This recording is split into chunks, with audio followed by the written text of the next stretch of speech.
Hello, vinyl community. Adam here to do the 2026 punk vinyl tag.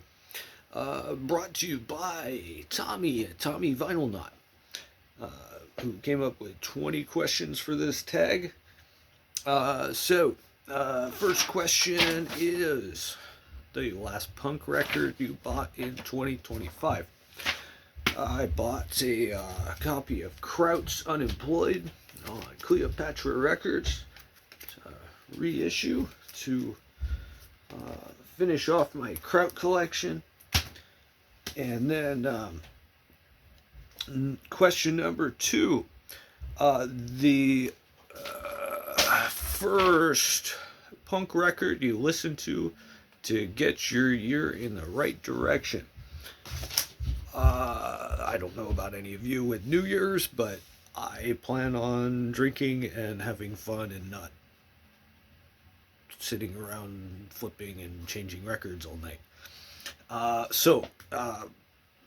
Typically, in that kind of situation, I go with this on a 5 CD changer, so I can not worry about that and listen to the Pogues all night like I want to anyway. Up next, we have the most ferocious, no compromise punk release of 2025. I wasn't sure what to pick with this, but I decided to go with Bombardment from France.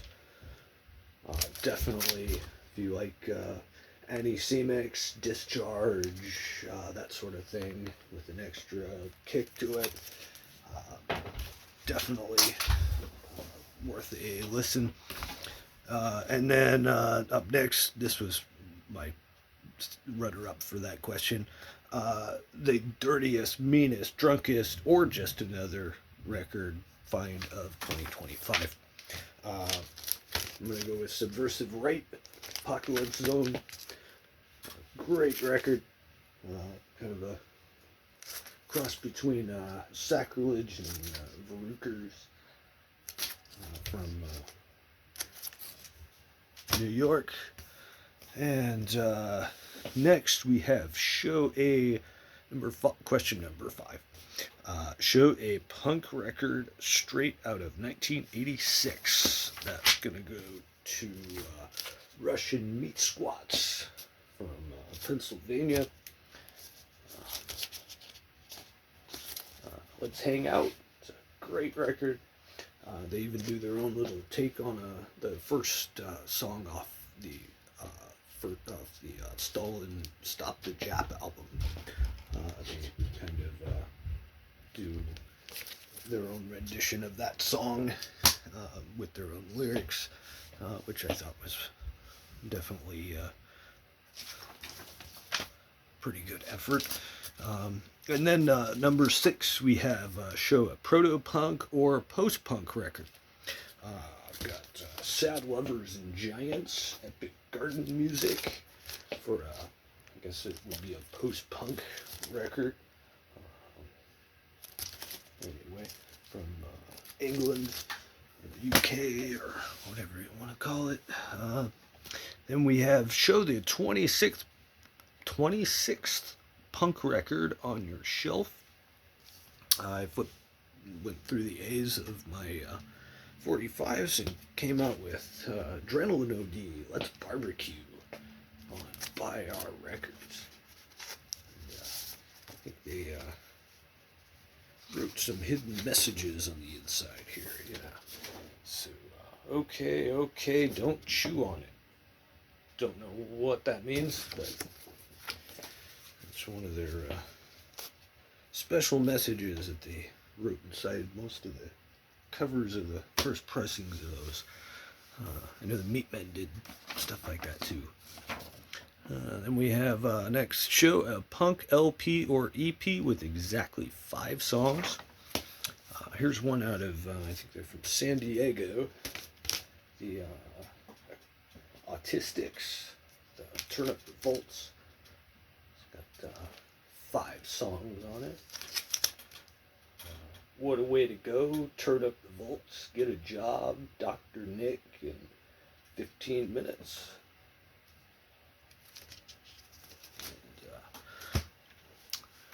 Okay, moving right along. What do we have next? Where are we? Show a set list or some debris you grabbed from a gig. I got this hat at a addicts gig.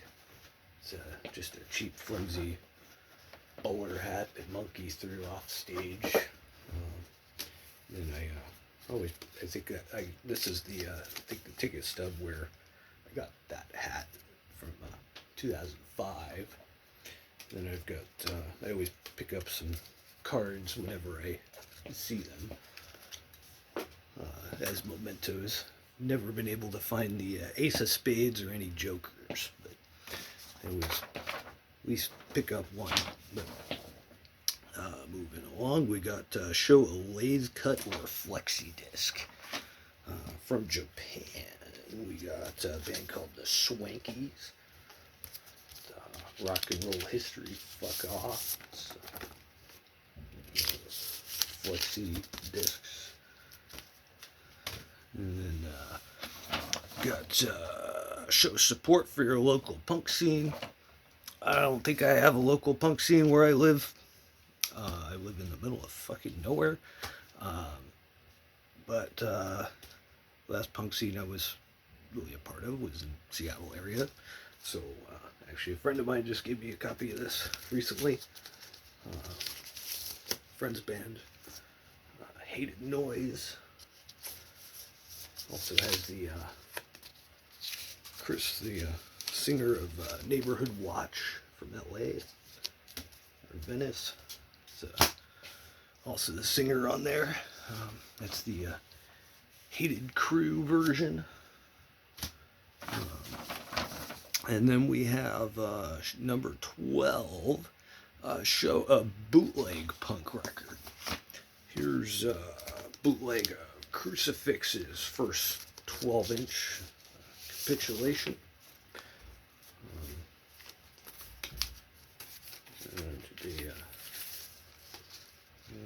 They didn't scratch out the dead wax or anything on there, but let's see. Next, Punk Soul We Lost in 2025. It's going to go to Colin, singer of Conflict. And actually, here's some more show debris. I got a poster. But, one of the times I've seen it. I had to rip that down pretty quick. I barely got that one. But, anyway, next we have a rest in peace, Colin. Wish I could see you guys again. And I met him briefly, when I was getting that poster, but he seemed nice. But, anyway, a song that sounds like it wants to start a revolution. I'm gonna go with from Belgium, Capital Scum, Clutch the Flag. A great Belgian hardcore band. They were on that one compilation on Punk Etc. Records with Zyklon A and a bunch of other bands. 24 I'll Go It, I think it was called. And then show a punk record featuring World War II imagery. I'm going to go with Schleimkeim from East Germany, from the GDR.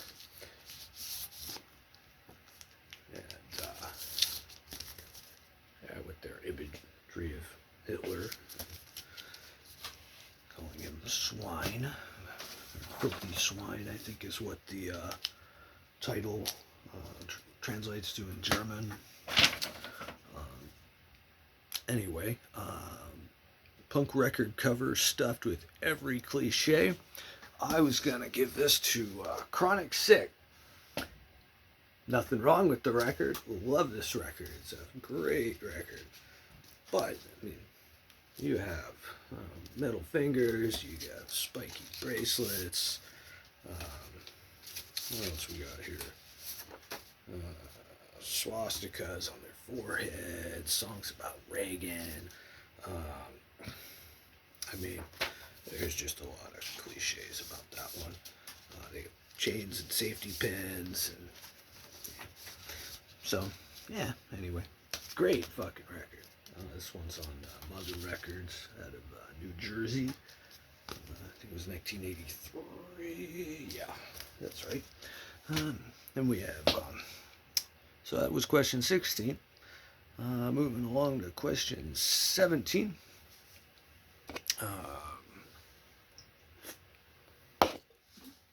Show a record you would trust to babysit your houseplants. This it's going to go to Gigi Allen. This is Public Animal number 1. It has the warning sticker. This record contains vulgarity that some people might find offensive. Not for sale to persons under 18. So, should be safe for houseplants, I would guess. It'll keep the riffraff away. So, Gigi Allen's gonna watch over my house, the houseplants. And then, which one punk record would you use to teach the machines how to make music? Fuck the machines. They're not making music. They're gonna learn from sore throat. The majority of this record is just noise, and I don't even know what you want to call primarily the first side. But I mean, it's entertaining. But if you're going to teach the machines how to make music, they're not going to learn much from this. And if that's the requirement, they can have that. So, show a punk record you'd hand to an alien to explain why humans lost hope. I picked this up about 20 years ago for $10. It's a copy of Christ the Album.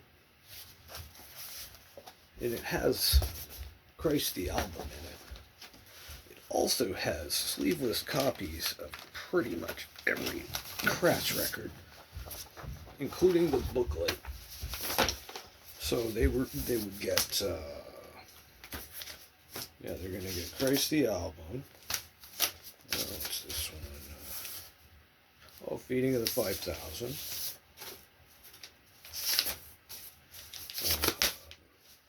Penis Envy. Yes, Sir, I Will. And Station of Grass.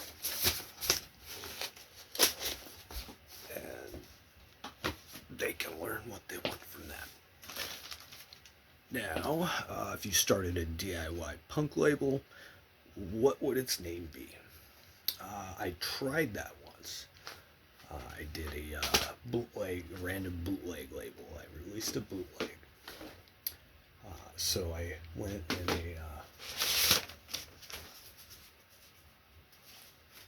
there's the setlist.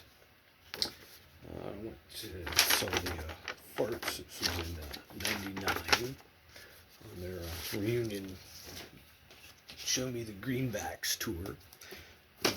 And Steve Fart encouraged me to release this videotape. And I put No Life Records on it as the label. So figured if I'm bootlegging something, releasing something that's not mine, I have no life. So that's what I put.